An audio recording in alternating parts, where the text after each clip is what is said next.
അജപാലകൻ ഇന്നും മെയ് മാസം 3-ാം തീയതി ഞായറാഴ്ച വിശുദ്ധ കുർബാനയിലെ വായന ലൂക്കയുടെ സുവിശേഷം 10-ാമത്തെ അധ്യായത്തിൽ 1 മുതൽ. അനന്തരം കർത്താവ് വേറെ 72 പേരെ തിരഞ്ഞെടുത്ത് താൻ പോകാനിരുന്ന എല്ലാ പട്ടണങ്ങളിലേക്കും നാട്ടിൻ പുറങ്ങളിലേക്കും 2 പേരായി അവരെ തനിക്ക് മുമ്പേ അയച്ചു. അവൻ അവരോട് പറഞ്ഞു, കൊയ്ത്ത് വളരെ വേലക്കാരോ ചുരുക്കം. അതിനാൽ കൊയ്ത്തിന് വേലക്കാരെ അയക്കാൻ കൊയ്ത്തിൻ്റെ നാഥനോട് നിങ്ങൾ പ്രാർത്ഥിക്കുവിൻ. പോകുവിൻ. ഇതാ ചെന്നായ്ക്കരിടയിലേക്ക് കുഞ്ഞാടുകളെന്ന പോലെ ഞാൻ നിങ്ങളെ അയക്കുന്നു. മടിശീലയോ സഞ്ചിയോ ചെരിപ്പോ നിങ്ങൾ കൊണ്ടുപോകരുത്. വഴിയിൽ വെച്ച് ആരെയും അഭിവാദനം ചെയ്യുകയും അരുത്. നിങ്ങൾ ഏത് വീട്ടിൽ പ്രവേശിച്ചാലും ആ വീടിന് സമാധാനം എന്ന് ആദ്യമേ ആശംസിക്കണം. സമാധാനത്തിൻ്റെ പുത്രൻ അവിടെ ഉണ്ടെങ്കിൽ നിങ്ങളുടെ സമാധാനം അവനിൽ കുടികൊള്ളും. ഇല്ലെങ്കിൽ അത് നിങ്ങളിലേക്ക് തിരിച്ചു വരും. അവരോടൊപ്പം ഭക്ഷിക്കുകയും പാനം ചെയ്യുകയും ചെയ്തുകൊണ്ട് ആ വീട്ടിൽ തന്നെ വസിക്കുകയും. വേലക്കാരൻ തന്നെ കൂലിക്ക് അർഹനാണല്ലോ. നിങ്ങൾ വീട് തോറും ചുറ്റി നടക്കരുത്. ഏതെങ്കിലും നഗരത്തിൽ നിങ്ങൾ പ്രവേശിക്കുകയും അവർ നിങ്ങളെ സ്വീകരിക്കുകയും ചെയ്യുമ്പോൾ നിങ്ങൾക്ക് വിളമ്പുന്നത് ഭക്ഷിക്കുകയും അവിടെയുള്ള രോഗികളെ സുഖപ്പെടുത്തുകയും ദൈവരാജ്യം നിങ്ങളെ സമീപിച്ചിരിക്കുന്നുവെന്ന് അവരോട് പറയുകയും ചെയ്യും. നിങ്ങൾ ഏതെങ്കിലും നഗരത്തിൽ പ്രവേശിക്കുമ്പോൾ അവർ നിങ്ങളെ സ്വീകരിക്കാതിരുന്നാൽ തെരുവിലേക്ക് ഇറങ്ങി നിന്നുകൊണ്ട് പറയണം, നിങ്ങളുടെ നഗരത്തിൽ നിന്ന് ഞങ്ങളുടെ കാലുകൾ പറ്റിയിട്ടുള്ള പൊടി പോലും നിങ്ങൾക്കെതിരെ ഞങ്ങൾ തട്ടിക്കളയുന്നു. എന്നാൽ ദൈവരാജ്യം സമീപിച്ചിരിക്കുന്നു നിങ്ങൾ അറിയുന്നു. ഞാൻ നിങ്ങളോട് പറയുന്നു, ആ ദിവസം സോദോമിൻ്റെ സ്ഥിതി ഈ നഗരത്തിൻ്റെതിനേക്കാൾ സഹനീയമായിരിക്കും. നമ്മുടെ കർത്താവായ മിശിഹായ്ക്ക് സ്തുതി.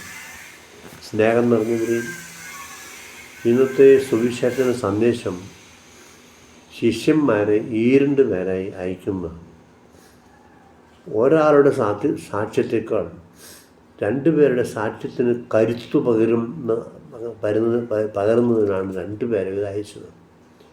യേശു ഒരു ആൾ മാത്രമാണെങ്കിൽ അപ്പസ്തോലന്മാർ 12 പേരാണ്. ശിഷ്യന്മാർ 72 പേരുണ്ട്. 36 ഗ്രാമങ്ങളിലേക്ക് യേശു വ്യാപിക്കുകയാണ്. വാഹനങ്ങളോ വഴി പോലുമോ ഇല്ലാത്ത യേശുവിൻ്റെ കാലത്ത് കാൽനടയായിട്ടാണ് യാത്ര.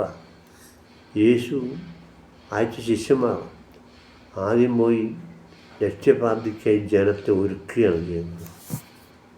വിത്ത് ഇറക്കുന്നതിന് മുമ്പ് 2-3 പ്രാവശ്യം പൂട്ടി നിലം പാകമാക്കുന്ന കർഷകനെ പോലെയാണ് യേശുവിനെ സ്വീകരിക്കാൻ ശിഷ്യന്മാർ ജനത്തെ ഒരുക്കി.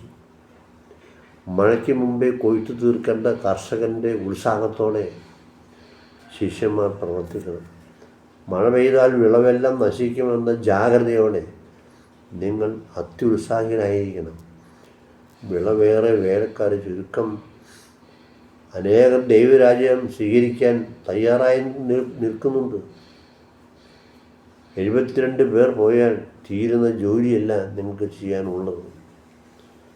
സുവിശേഷ വേലയ്ക്ക് വേലക്കാരയക്കാൻ നിങ്ങൾ ദൈവത്തോട് പ്രാർത്ഥിക്കണം. നിങ്ങൾ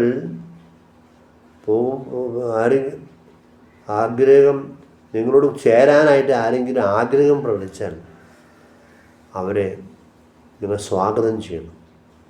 ചെന്നായ്ക്കളുടെ ഇടയിലേക്ക് പോകുന്ന കുഞ്ഞാടുകളെ പോലെയാണ് നിങ്ങളുടെ പ്രേക്ഷിത യാത്ര. ചെന്നായ്ക്കൾക്ക് വിശക്കുമ്പോൾ കൊന്നു തിന്നുന്ന കുഞ്ഞാടുകളെയാണ് അപകടം നിറഞ്ഞ സാഹചര്യങ്ങളിലേക്ക് പ്രേക്ഷിതന്മാർ പോകേണ്ടി വരിക. ഇന്നത്തെ മൂട്ടിൻകെട്ടുകൾ യേശുവിൻ്റെ കാലത്തില്ല. ചില്ലറകൾ സ്വർണമോ വെള്ളിയോ ചെമ്പോ ആയിരിക്കുമെങ്കിലും